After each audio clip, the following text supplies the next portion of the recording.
Istilah culture diciptakan oleh Richard Hogarth pada tahun 1964. Merupakan seni budaya praktek signifikan dalam membentukkan makna dalam beragam konteks. Seiring perkembangannya zaman, ada banyak tokoh-tokoh yang terlibat di dalamnya. Dengan berbagai teorinya yang terus berkembang sehingga ini menjadi teori yang multidisipliner.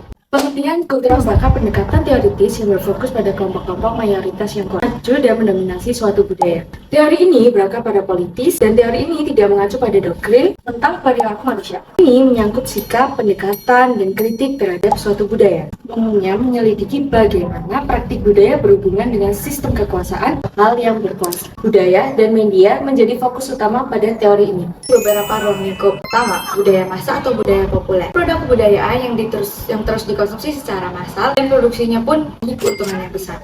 Contohnya ada ideologi, yaitu sistem sosial yang menjadi keyakinan politik atau gagasan yang menjadi ciri budaya tertentu serta memandu perilaku manusia. Contohnya Pancasila, sila pertama sampai dengan sila kelima. Feminisme, yaitu bukan hanya fokus pada perempuan, tetapi juga fokus pada laki untuk mencapai kesetaraan gender. Contohnya, keuntungan yang sama, mereka sama-sama mendapatkan pendidikan yang layak.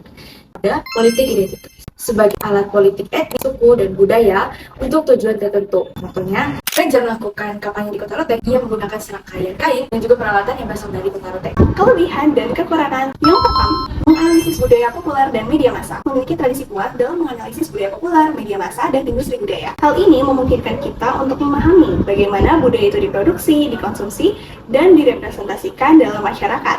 Yang kedua, berpikir kritis. Apa yang kamu lihat dan apa yang kamu dengar, dan untuk tidak menerima begitu saja pesan yang disampaikan media. Yang ketiga, menghubungkan budaya dengan kehidupan. Tentumu memahami bagaimana film dan media lainnya terkait dengan kehidupan sehari-hari dan isu-isu sosial. Lainnya, yang pertama, bahasa yang kompleks. Sering menggunakan bahasa yang kompleks dan akademis, sehingga sulit dipahami. Yang kedua, kurang perhatian pada struktur dan kekuatan ekonomi. Kadang kurang memperhatikan struktur sosial dan ekonomi yang luas untuk membentuk budaya. Contohnya, remaja di satu kota mungkin tidak dapat digeneralisasi ke remaja di kota lain dengan konteks sosial dan ekonomi yang berbeda.